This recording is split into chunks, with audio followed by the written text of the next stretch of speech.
لو عملتي بقى البامية بالطريقة دي عمرك ما هتنسي حلاوتها. طبعا طاجن البامية باللحمة من الأكلات المصرية اللذيذة اللي احنا كلنا بنحبها. يلا بقى نعملها كده مع بعض. معانا بقى حلة على البوتاجاز، هنحط فيها معلقة من السمنة او زيت زي ما تحبي. بعد كده بقى نسيب السمنة بتاعتنا كده لما تسيح، وبعدين هنكون مقطعين بصل. هننزل بقى بالبصل بتاعنا كده مع السمنة. انا هنا حاطه بصل ابيض عشان بيبقى مسكر كده وطعمه حلو في الاكل.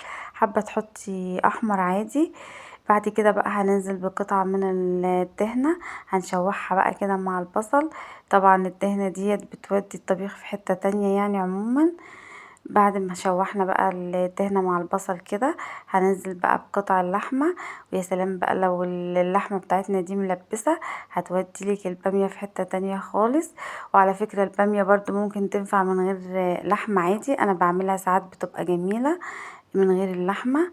بعد كده بقى هننزل بفصين من الثوم، هنشوح بقى كده الثوم مع البصل مع اللحمة. ويا سلام بقى على الريحة اللي تجنن لما بننزل بالثوم كده. بعد كده بقى هننزل برضو برشة من الفلفل، ونشوحهم بقى مع بعض كويس لحد ما اللحمة تاخد معانا لون كده وتحمر معانا زي ما احنا شايفين كده. وبعد ما تتشوح معانا بقى اللحمة وتاخد معانا لون كده، هنكون مجهزين بقى عصير من الطماطم. هنعصر الطماطم بتاعتنا وننزل بيها بقى كده على اللحمة، ونسيبها لحد ما تتسبك معاها وتاخد بقى لون حلو كده. وبعد ما تتسبك بقى معانا اللحمة كده وتبقى معانا بالمنظر الجميل دوت، هنبتدي بقى ايه نزود اللحمة مية. مش هنحط البامية دلوقتي، هنزود اللحمة مية عشان تستوي معانا شوية كده.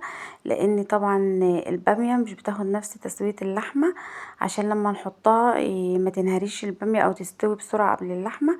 فاحنا بنعمل الخطوة ديت علشان البامية تبقى معانا محتفظة بشكلها كده. هنا بقى كانت اللحمة استوت معانا شوية. طبعا هنجيب البامية بتاعتنا ونغسلها بقى كويس، عشان طبعا بيبقى فيها رملة وحاجات كده. بعد ما نقمعها ونغسلها كده وننضفها، هننزل بقى بيها كده على اللحمة. وكمان بقى هنضيف لها كده قرن من الشطة بقى الحامي كده، هيخليها لك تحفة. لو حابة تستغني عنه عادي برضو مفيش مشكلة. هنسيب بقى البامية كده مع اللحمة لحد ما تستوي وتبقى معانا بالشكل دوت. ممكن بقى لحد هنا تكتفي بيها وهتبقى معاكي لذيذة، مفيش اي مشكلة وتاكليها عادي. او حابة بقى تحطيها في طاجن زي ما انا هعمل كده وادخلها في الفرن، هتبقى برضو معاكي تحفة. هننزل بقى بالبامية بتاعتنا الجميلة دي بعد ما استوت واللحمة كده بشكلها الخطير دوت في الطاجن. وبعد كده بقى هندخلها في الفرن. مش هتقعد معانا كتير يعني، وتطلع معانا بالمنظر الجميل دوت. وهتاكلي بقى احلى طاجن بامية كده على اصوله. مش هتبطلي تعمليه من كتر حلاوته وشكله اللي يجنن دوت. يبقى شيك معاكي لو عندك عزومة او حد جايلك، هيشرفك طبعا في العزومات.